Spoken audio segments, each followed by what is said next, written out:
So hello and good morning and welcome to ECHO Autism's Take Action series.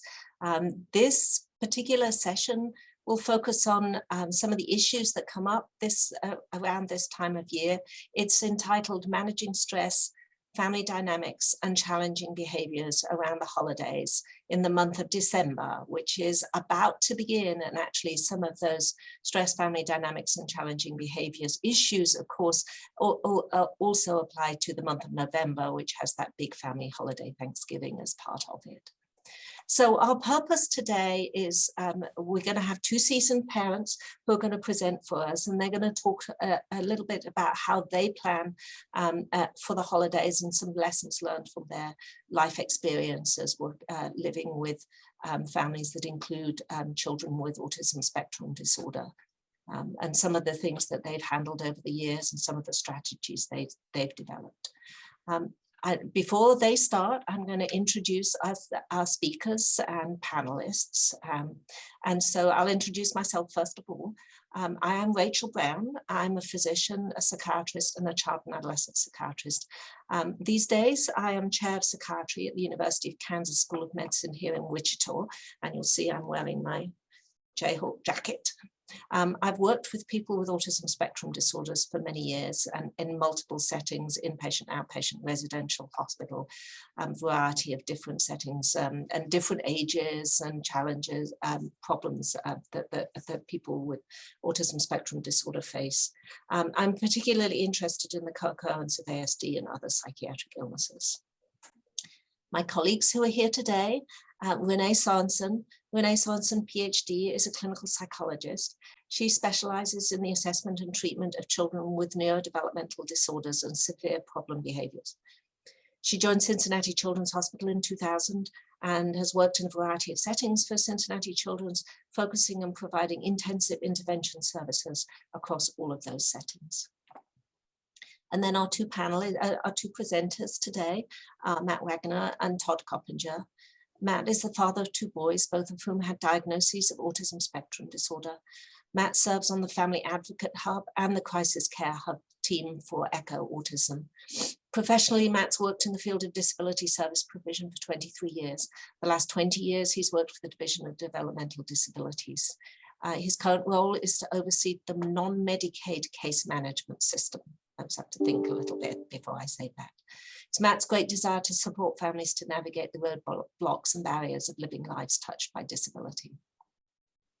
And Todd Coppinger is the father of a 16-year-old son who is on the autism spectrum. He's the family advocate member on the ECHO Autism Crisis Care team. In 2020, Todd completed the LEND program, which led him to where he is now. Todd is a participant, also a participant on ECHO Autism Family Advocates. Before we move into our presentation, there are a couple of things we wanted you to remember. First one is, of course, that every family is different, just like every child, every individual with autism spectrum disorder is different.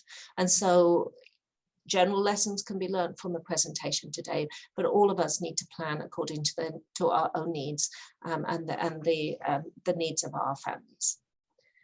Not everyone is going to agree with, and they don't have to agree with, the choices that you're going to make for your family with regard to the holidays. It's really important that you choose what's right for your family for each situation.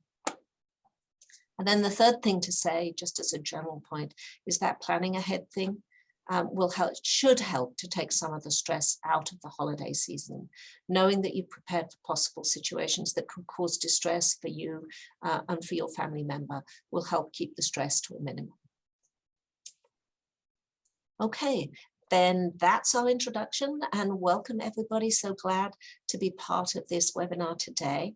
I'm now going to pass it over to Todd and Matt, who are going to co-present and share the slides that will help highlight some of their experiences and some of the thoughts they have about that hopefully will help you in facing the challenges that the holidays may bring for you and your family. Well, good morning or afternoon, or however it is you're viewing this. Again, my name is Matt Wagner, and Rachel, thank you for that introduction. It's a real pleasure to be able to be here with all of us and all of you. I'm going to share my screen and share the presentation. I think that that's visible. I'm going to share with you today some things that have worked for me, and maybe they will work for you.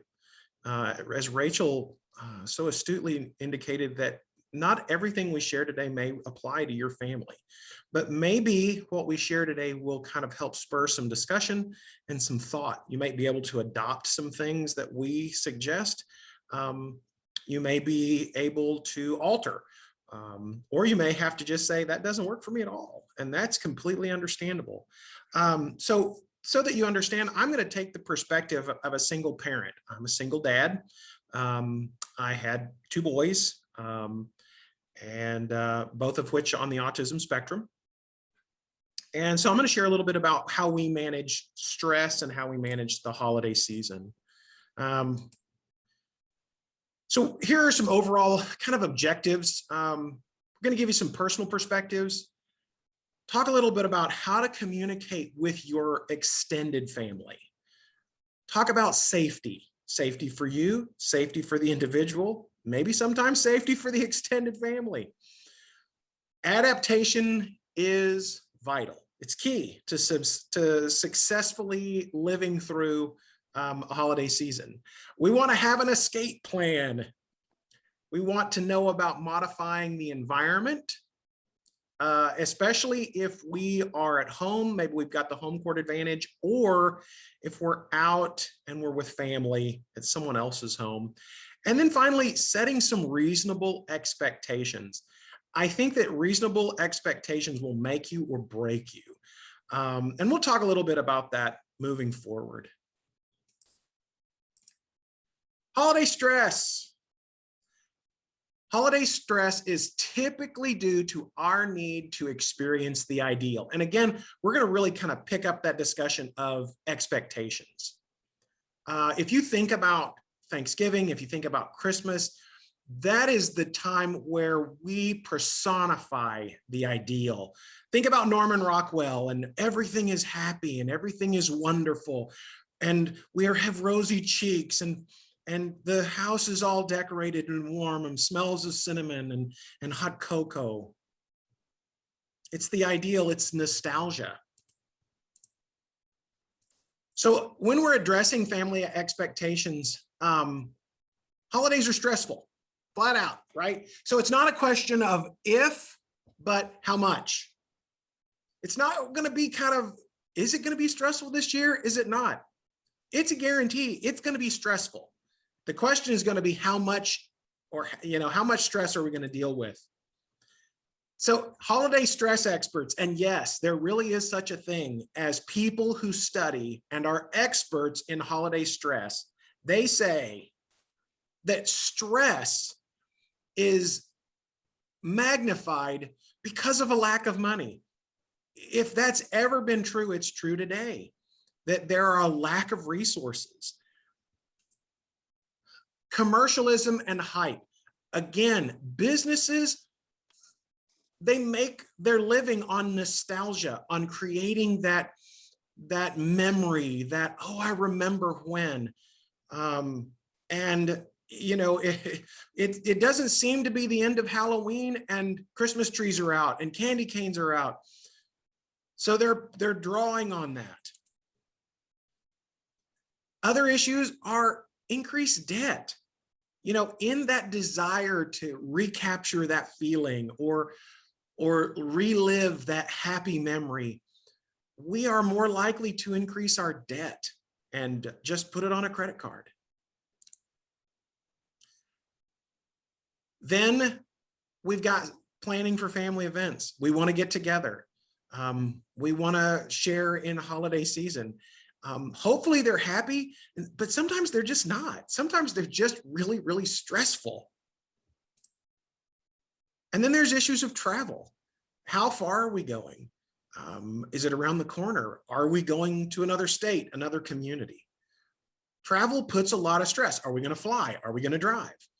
Do we have the money? Again, that comes back into increased debt. Do I have the money to get from here to there? Do I have the money? Is my vehicle, or, do I have what I need to get on that plane or drive that car to get to that event? And then again, family expectations. I think we have our own family expectations. We have that desire for nostalgia, and the people that we're with, they probably have that desire for nostalgia, for that better times, easier times, happier times. So these issues create and magnify the amount of stress that we feel during the holidays. And I always think that it's really important to make this identification that the Santa Claus that we know today and love today was created by Coca-Cola. So we think, oh, it's Santa, and there's enough years past, but that this understanding and this picture of Santa that we have, that you go to the mall and you sit on his lap, was created to sell Coca-Cola. Hopefully that will put some things in perspective during the holiday season. So I want to give you my little bit of that one word that could save you a tremendous amount of stress during the holiday season, could preserve your sanity. Yes, there is one word that can do all of this. Is it too good to be true? Maybe so. Like that little bit of trumpet fanfare. The word is no. How do you preserve your sanity during the holiday season? It may come down to you and your family saying no. No, we're not going to do that. No, we're not going to feed into this or that. No, we're not going to participate in that family event. No. We love that, maybe we love that family member. We love being with you. But based upon our loved ones' needs, no. Saying no is hard. Saying no is scary because we all want to help. We all want to participate. We don't want to hurt anybody's feelings. But sometimes the thing that can do the most for us is to just say no. So holiday season as a single parent. So like I said, I'm a single dad, 2 sons, Jake and Luke. I'm kind of doing this as, but we lost Lucas about a year ago, but still have Jake. So managing seasons of holiday seasons is sometimes difficult just because of now grief and dealing with the stress of the holidays. So as a single parent, here are the things that I have learned. Organize, organize, organize, plan, plan, plan. I do this not just in holiday preparation, I do this in my day-to-day life. I'm probably one of those people that you would think, golly, you're kind of uptight. And I am. I do everything I can to be prepared and organized for most any situation. I plan for those things that I know that I can plan for so that I have the energy to deal with the things that I can't plan for. I don't consider an event if I know that I can't handle it. So when I had 2 sons, both of which were on the autism spectrum, this was very true. It's a little easier having 1 son now instead of 2, but I don't even consider an event if I know that I can't handle both boys, because the simple fact of the matter is that I have an amazing support network, great family, very understanding, but I have to know that if I'm going to do it, I can do it on my own. Because as loving and as supportive as my family is, something could come up and they may not be able to support me. And so I have to be willing to say no. And I can share with you, as of last night, the conversation that we had concerning Thanksgiving. Am I going? Am I not? And the questions come down to who all's going to be there, how many people are going to be there, because I need to prepare for the amount of sensory stimulation, the food that we're going to eat, to determine if that's an environment that I'm going to take Jake into. Is it because they don't love my family? No way. Do they love Jake? Do they think he's great? Oh man, they adore him. They're outstanding. But I've got to think about, can I handle this on my own? We would be 3 hours away. Do I have my own car? Am I riding with family? Do I have an escape plan? Organize, organize, organize. Plan, plan, plan. And if I can't handle it, or I don't have the things in place that I need, as much as it's disappointing to my family, I have to be willing to say no. So in planning for that event, what's being served to eat? I just kind of talked about that. Is it a buffet style? Is it a sit down style meal? And what's on the menu? If it's buffet, if it's sit down, typically buffet is a little more relaxed. If it's sit down, maybe that's a little more formal. What is that going to look like? Is there going to be china? Is there going to be paper plates? What happens if there's glass and one goes flying? Who's going to be in attendance? So which family member is going to come? Are friends going to come that don't know? Maybe there's friends in town that are related to your brother who's hosting Thanksgiving and they don't have anywhere to go. Do you know about that up front? Because you maybe need to prepare. Are they loud? Those are things that I take into consideration. I've got some family members that are a ton of fun, but maybe they're loud. I'm prepared for that because it's like, okay, is that going to be too much sensory stimulation? Do I have sufficient support network at the event? When I go, am I on my own? Is somebody else going with me? Can somebody help me run pass interference? What's the schedule of the event? Will there be a gift exchange? Will there be a sing-along? What's this going to look like? Those are things that I have to take into consideration. If there's going to be a gift exchange, especially when Lucas was with us, we didn't go for the gift exchange because Lucas didn't understand that the family that hosted some of the events, they were actually having their Christmas after Christmas. And so this was their gift exchange. He didn't understand that he wasn't going to get multiple gifts like everybody else. And it created issues and it created behaviors. So we did that once. I learned my lesson. And I said, let us know when gift exchange will be over. Kind of give me a time frame so that we can show up after the gift exchange. If there's going to be a sing-along, hey, that was a nightmare thing for sing-alongs. Can't do it. Couldn't handle the singing. Going to be another behavioral issue. So I would just say, let me know when that's over. We'll make our way there after that. And do you have a bug out bag? And I'm going to tell you right now, I stole this from Todd, the title. I had the bag, but he called it a bug out bag. And I was like, oh my gosh, I'm stealing that. So Todd gets the credit for the bug out bag title, but that's got your stuff in it, right? That's that bag that we all seem to take with us. We thought maybe we would stop having to carry the quote unquote diaper bag. And yeah, I know it may not have diapers in it, but it's like a lifeline bag. It's got the stuff in it that is our salvation, in the event of a crisis. So what's in that bug out bag? Well, I'm gonna tell you what I put in mine. I would argue that this is probably the most important thing that you can pack. Flat out, you forget the presents at home. That's fine. You have my permission to but pack the bug out bag.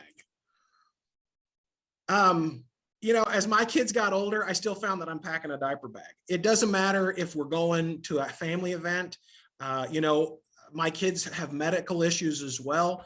I'm packing the bag when we go to the hospital. I'm packing the bag when we go to the doctor's office.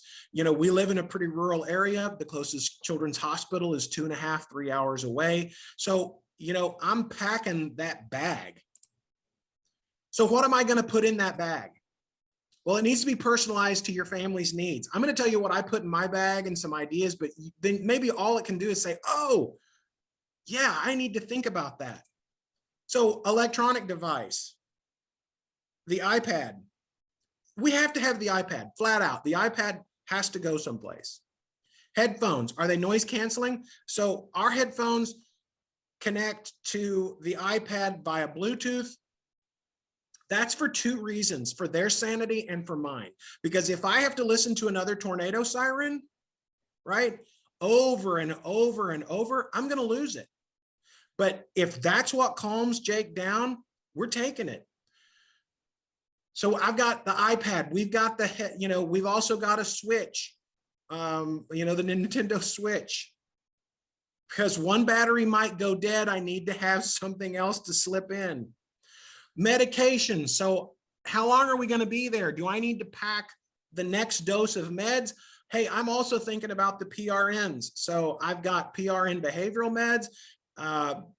We've got some medical issues as well. So I'm packing PRN medicines for muscle spasms. Again, this comes back to that question of what's to eat. I'm going to pack preferred foods because I guarantee you that what's on the menu is not something that we eat, because we only eat a few things. So I'm not going to put it off on the family to pack extra food or to make a special menu just for Jake. I'm not going to do it. I'm going to pack preferred foods. Look, if Aunt Tilly doesn't like it, Aunt Tilly can get over it, right? We're going to learn that term of no, I'm not going to get into this battle with you over food. We're going to pack our own food. We're going to pack our own snacks. We're going to pack our own drinks.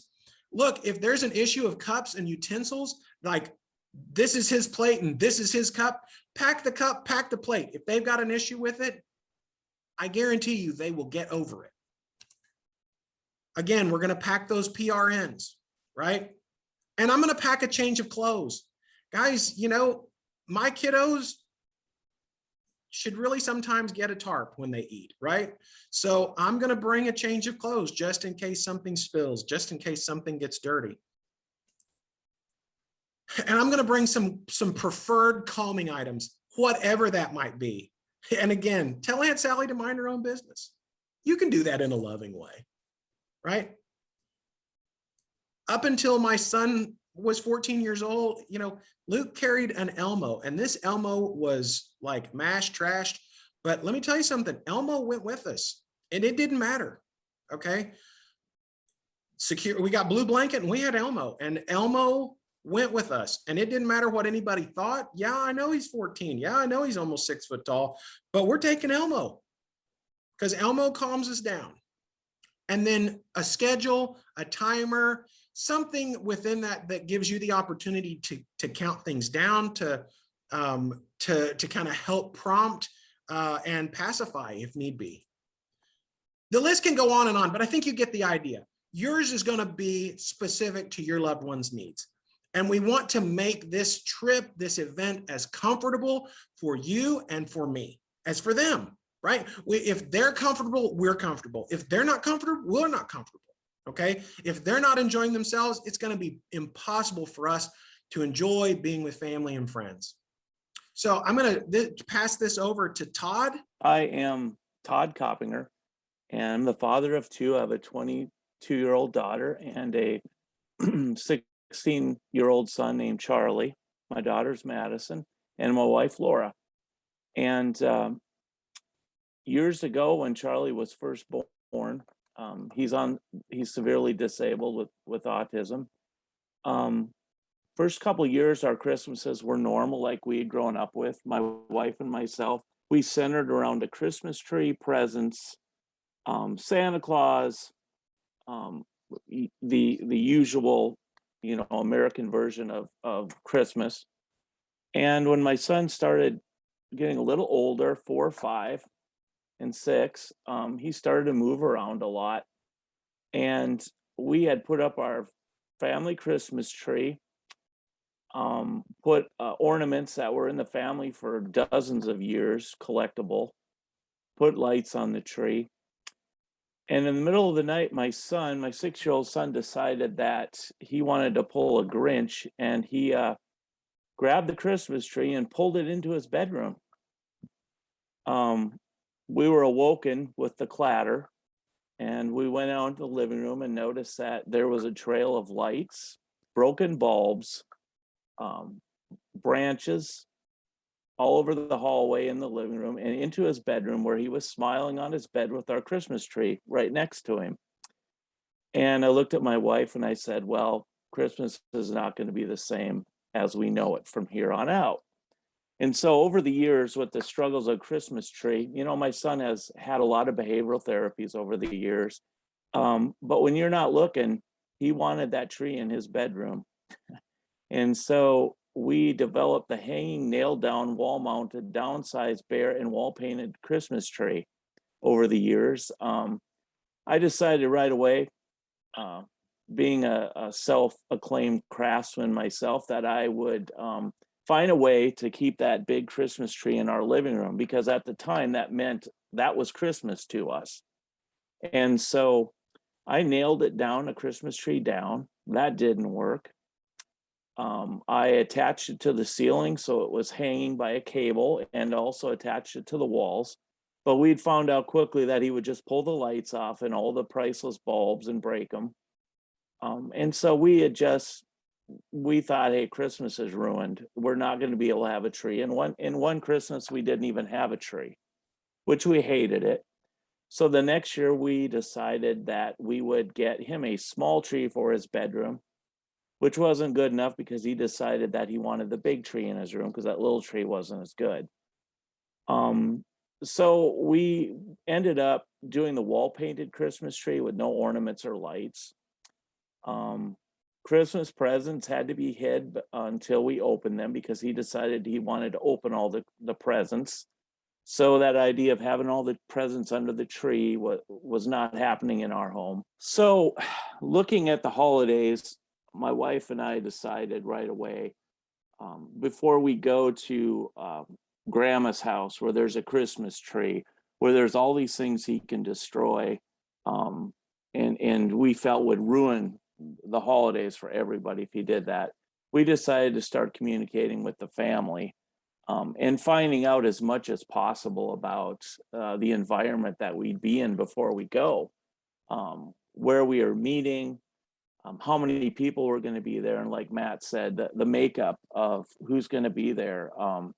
We look at the noise, the volume, the atmosphere, things that we found, and things to remember.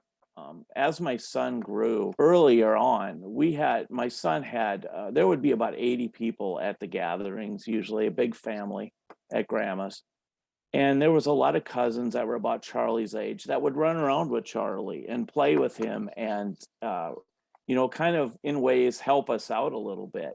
But and also some of the elderly family members would help us. But as they grow older, they were unable to chase after Charlie in the family events, and it started to get pretty exhausting. And also something to remember is the teenagers are now grown up and have babies of their own. And so having some 20-some babies at one time, all of a sudden it started to become like a safety issue.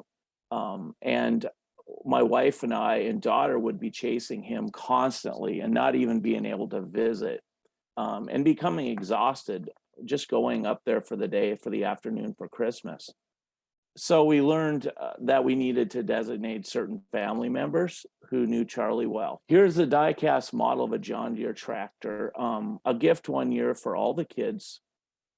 They weigh about 3 pounds and have sharp edges. And normally, we'd say, hey, this is a great Christmas gift.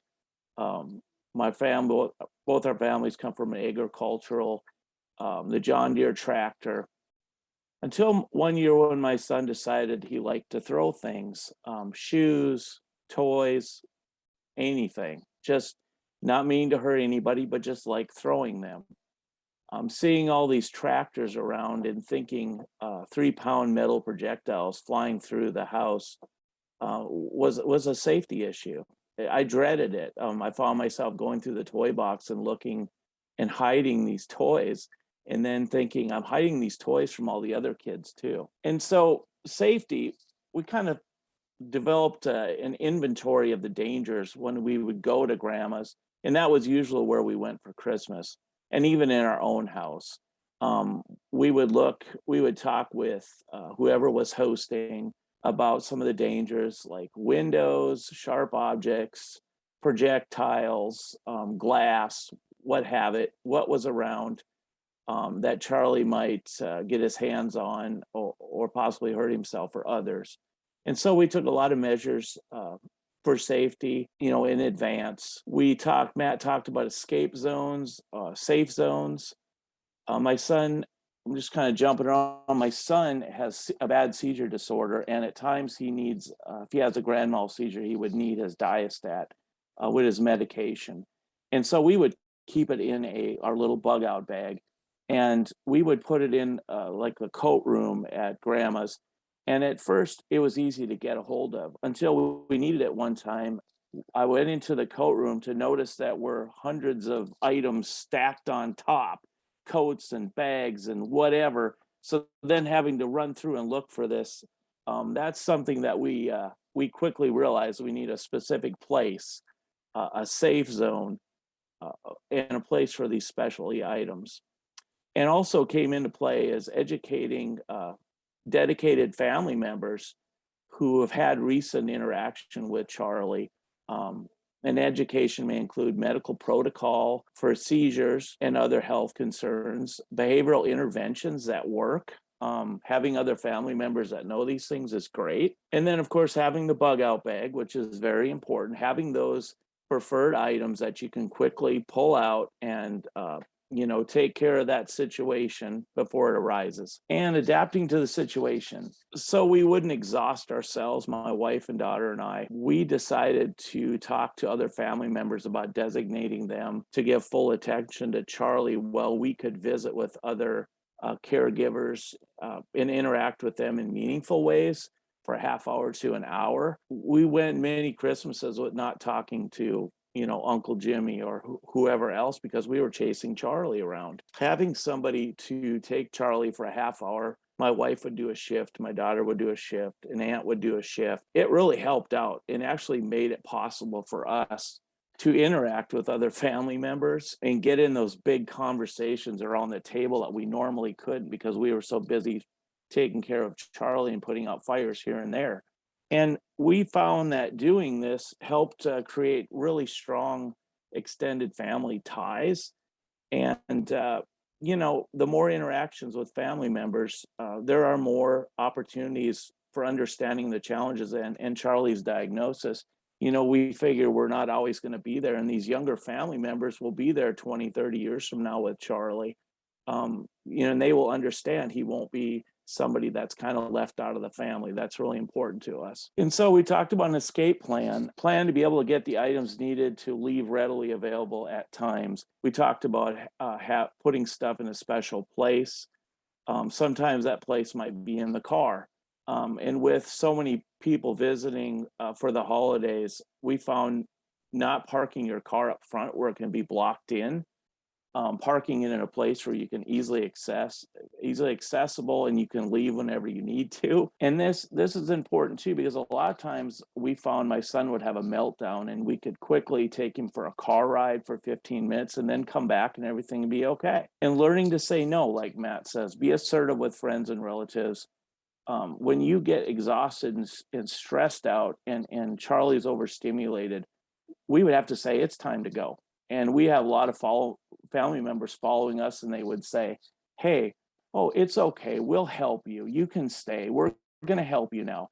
So they would help us for 5 minutes, and then behaviors would open up, and then we would just have to deal with it over again. We'd say, okay, it's time to go. And so it's important to identify those safe places, helpers, and having tools available. So modifications to the home. Charlie likes having things in his hands. He likes having his tablet. Grandma did not have very good internet for a time, so we would have to go off a hotspot ourselves. And so we found quickly that living in rural areas, you don't always get the internet. And so we have to think of other items that we could bring with that he would like. And we found that downloading a lot of videos and items to his tablet where he doesn't need the internet was very helpful. Just keep in mind preparing the environment, talking to the hosts and guests in advance, identify those safety issues. And we found starting a journal with a list of possible safety risks was invaluable, because we could share that with other family members before we would go. As parents, our expectations of Christmas changed over the years with Charlie. What was important before, like Christmas trees and presents and that, kind of was tuned out. We discovered that there were more important things, the intangibles, giving, staying in touch with extended family members. And so we developed a yearly family letter of progress and challenges that we could send out to family members during the year, so that when we did meet up once a year with them, they kind of knew about what was going on, keeping in touch with them. So when we did meet for the holidays, they weren't surprised to see some of his behaviors and some of the interventions that we use, and they're very familiar with it. And also, it helps to make future holidays more positive. And building those positive experiences over time just makes living during the holidays a little more livable, I would say, and a little more enjoyable for everybody. So thank you so very much for sharing those experiences and a lot of really personal stuff, and that I think really helps to flesh out the picture and give a sense of all the wonderful things that happen around the holidays, and then also the challenges that come with having someone with special needs and disabilities who are part of your family and part of your lives. So one of the things you talked about was about about the communication with family, about expectations and about the things.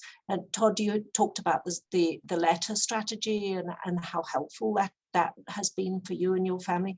Can you flesh that out a little bit more? Talk about things that you've done. Do you make phone calls? Do you do Zoom calls?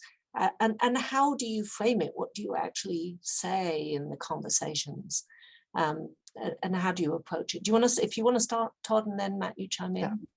Yeah, social media is great. Keeping lots of pictures. Pictures are great, showing that he's growing, and if you haven't seen him in 5 years, he's couple feet taller, than he used to be, and stronger. Definitely, I think it's very important that the other family members know about development, like the therapies, really getting them, kind of pulling them in to have something in it, letting them realize that we think you're important. We want to share with you his accomplishments and the positives about what's going on. So, just shedding light on what's really going on in our family, not just hearsay and rumors and Aunt so-and-so talking to Uncle so-and-so about what they're doing, and showing that we are making progress or no progress in certain areas and how we're doing this. Because a lot of family members will have their own ideas, maybe CBD oil, maybe snake oil, whatever, and giving them a little something like, hey, we tried ABA and this is working really well. And here's an example of how it's working. So when we do come together, they're like, wow, okay, so that's really working. And then there's that validation that you get from that. Because meeting somebody once a year for 2 hours is not going to give them a good handle on your life and what's going on in your home. That's really great. Matt, what would you add? Well, so where Todd has a very large family, I actually have a small family. So, we communicate a lot just through regular communication. Where we just, we're talking on the phone, or, one person, it's kind of, like the phone tree or the prayer chain. It's like if something happens, then one person calls, and then so everybody kind of stays involved. And I'll tell you, I don't have social media, but texting, we just do a lot of phone calls and we do texting. So, you can put multitude of family members on the text and send it out. And we all live kind of very close to the same area. I've got some siblings that live a couple of hours away. But again, through texting and things like that, they kind of know what's going on. And we stay connected in those type of ways. And that's what works for us, obviously, because we're just a little bit smaller. Mm, yeah, and I'm, just reflecting, listening to you, because my family is, I'm an immigrant. Much of my close family is not in the same country, so our ways of communicating, especially around the holidays, and the ways in which we get together are different. So every family is going to be really different, and reflecting on that is really interesting and important. Renee, what would you add from from your own personal experience? I know that you don't have kids with autism in your family, but and also from your professional experience of working with families through these issues over many years. Yeah, sure. These holiday questions, I think, come up frequently when working with families.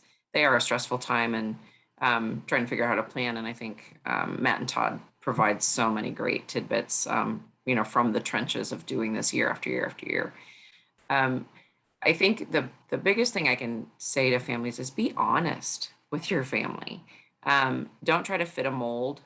Be honest with where you are, and if you when we prepare for our kids for an environment, that's one thing, but also preparing for the questions that come at holidays. I don't have a child with autism, but I have a child with a genetic condition, and also get many, many ideas on how to, cure her. And so, getting used to fielding those so that they're not surprising and that you kind of have scripted answers is really, really helpful to taking the stress off of those conversations. So all of that planning, but I really encourage people to be honest about where they are and also the trajectory of where things are going. So if you're doing something that you feel is working, state that. You can appreciate other ideas, but it's okay to express that you're sticking to your guns and what you're doing, and that you probably won't use the snake oil right now. So just be honest. So great conversation, and thank you for that. So you've talked about this a little bit, you talked about the bug out bag and the leaving and the communication, but also a little bit more, some more anecdotes, some more ideas, situations when your child has behaviors, especially when the child's having behaviors. And, Renee says this a lot, that the behavior is communication. But actually, sometimes our family members don't agree with that. They think that really what you need to do is be stricter and more disciplined. And why aren't you doing it? Why are you doing it your way? And why are you not? This is just something that he needs to learn to behave himself better. And how do you approach those kinds of situations, those kinds of conversations? I'll go the other way around now. Matt first. So quite honestly, with that part of the family, I don't have much communication with them anymore. And that's kind of the harsh side of it. We just disconnected. I just completely disconnected. And this sounds so heartless, I guess, but the energy that I was expending to participate in those family events, and realize that this was when Lucas was very, very young. The energy that I expended participating, it put me in an emotional negative, if that makes sense. I actually was expending more energy than I was at least getting back. So I didn't even hit like cost neutral. It was cost negative. Okay.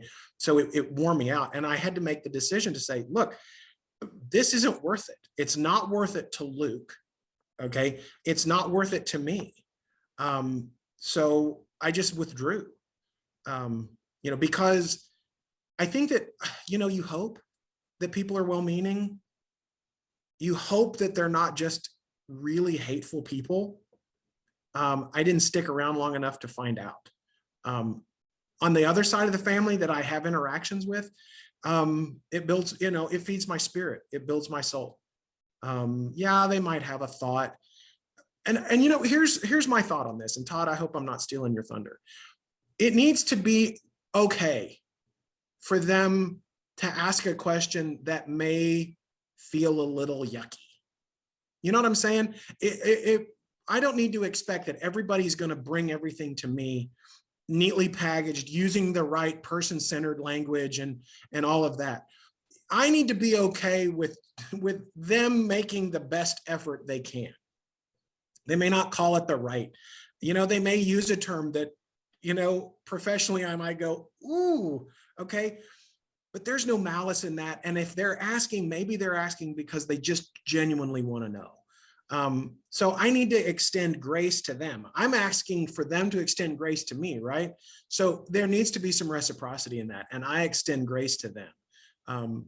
But when it gets to be, when it costs me more emotionally than I get out of it, I just have to say, no, I'm not doing this anymore.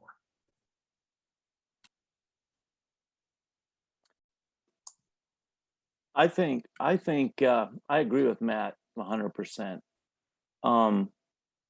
But there is one thing that I've discovered, though, that when you're with family members that you love and they do make comments and you kind of guess what they're thinking when Charlie does a behavior in front of them, and you're thinking, one example, for instance, had a family member, Charlie was putting a lot of stuff in his mouth when he was very young, and had a family member say, "No, why don't you just go up to him and tell him that's yucky?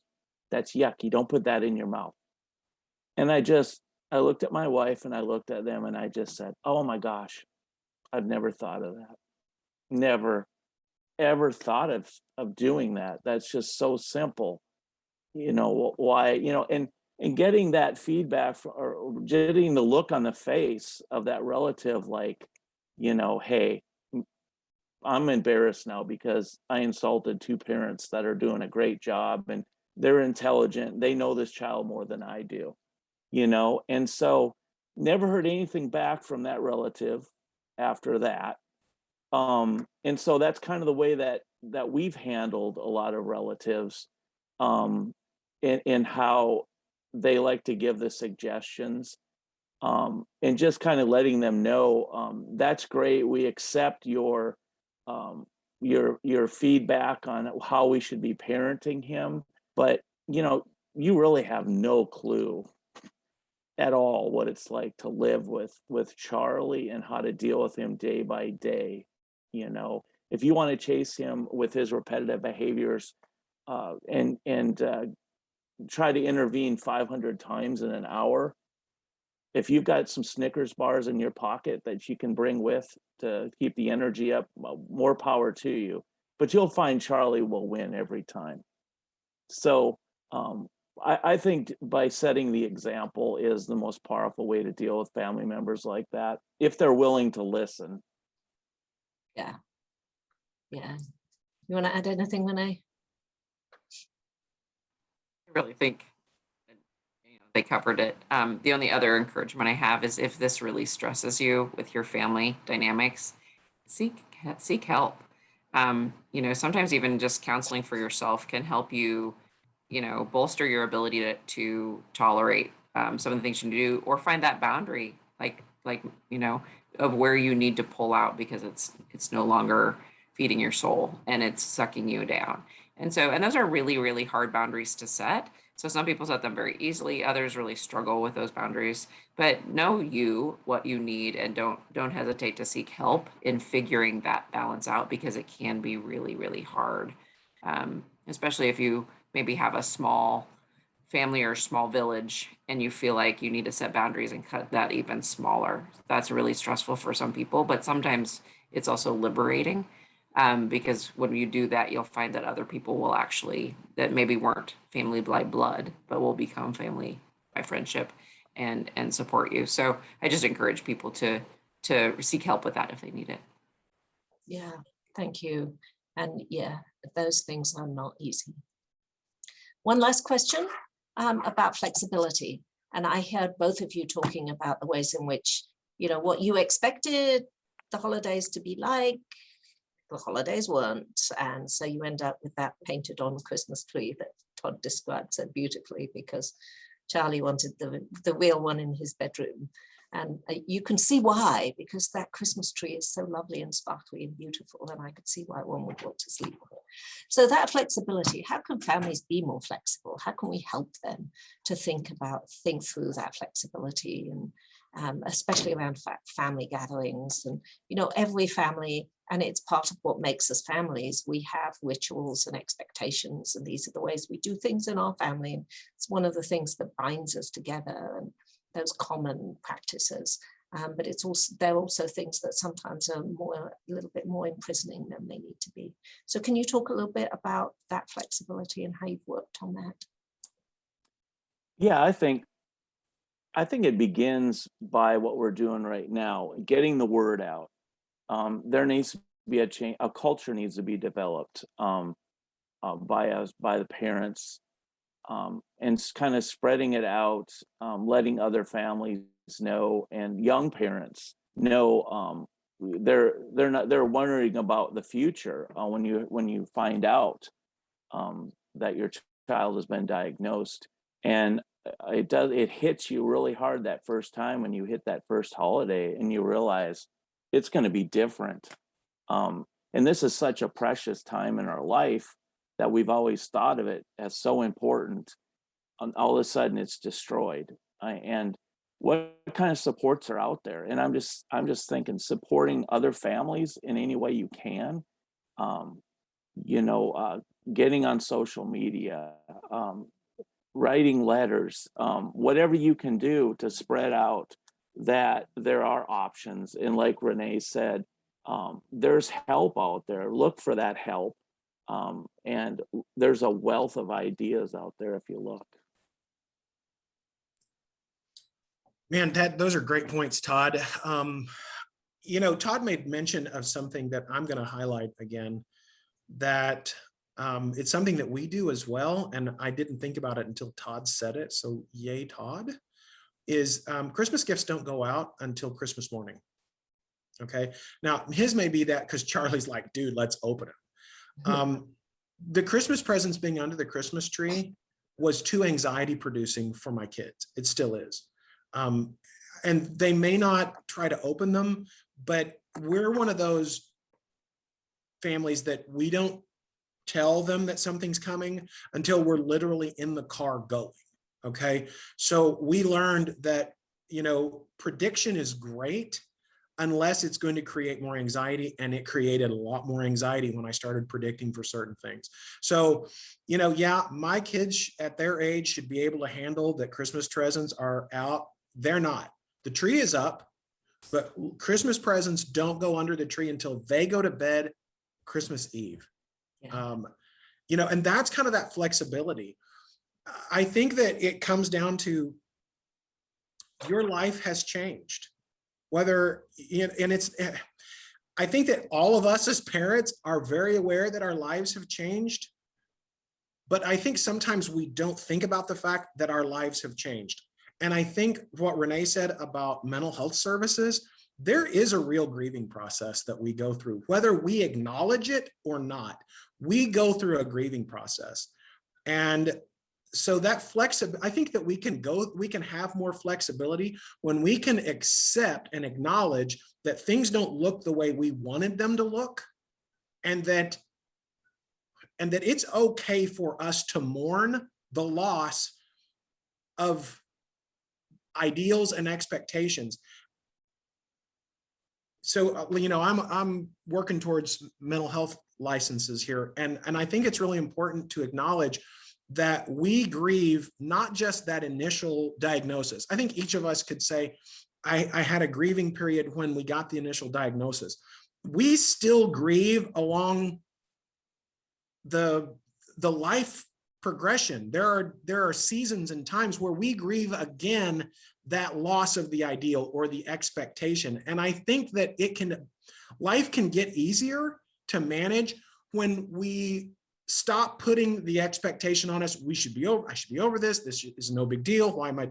And just accept and acknowledge that, Todd had to grieve the fact that that Christmas tree that was so idealistic for them, he had to grieve that loss and then transition to something else. I can remember as a kid, all of our presents were under the tree. I had to grieve that. My son passed away at Christmas time. I got to tell you, Christmas is already hard. just because I've got 2 kids with developmental disabilities. Now on top of that, I'm reminded that my son passed away at this time during Christmas. Plus I've got another son, okay, that it's stressful. And so I think for all of us, it's just being able to acknowledge that the holidays are hard. They present us with opportunities to grieve the idea. Look, I love seeing my brothers and my sisters and my cousins because we all grew up like siblings. Okay, we're like that. But at the same time, it's hard for me because I can celebrate Jake's successes. I celebrate those weeks when, Jake didn't throat punch anybody at school or throw a chair. Okay, and those are exciting, but it's harder to go to those family events. And because I want to celebrate my cousins' sons that are so talented athletically and so talented academically and so talented artistically. I want to celebrate those things, but that's still a grieving time for me. And I just recognize it. I'm grieving that, yeah, my son has made great successes and great strides and has overcome a lot, but I'm still reminded that he's not neurotypical. Yeah. Okay. So I think that flexibility comes, and I really appreciate Renee saying that. Sometimes we just have to face it and get some help about it. Doesn't mean that we don't love our children. Doesn't mean that we're not committed to them. It just means that we're human and we're dealing with a lot of emotional struggles. Yeah, absolutely. Thank you for that. And thank you for sharing that. Renee, thoughts?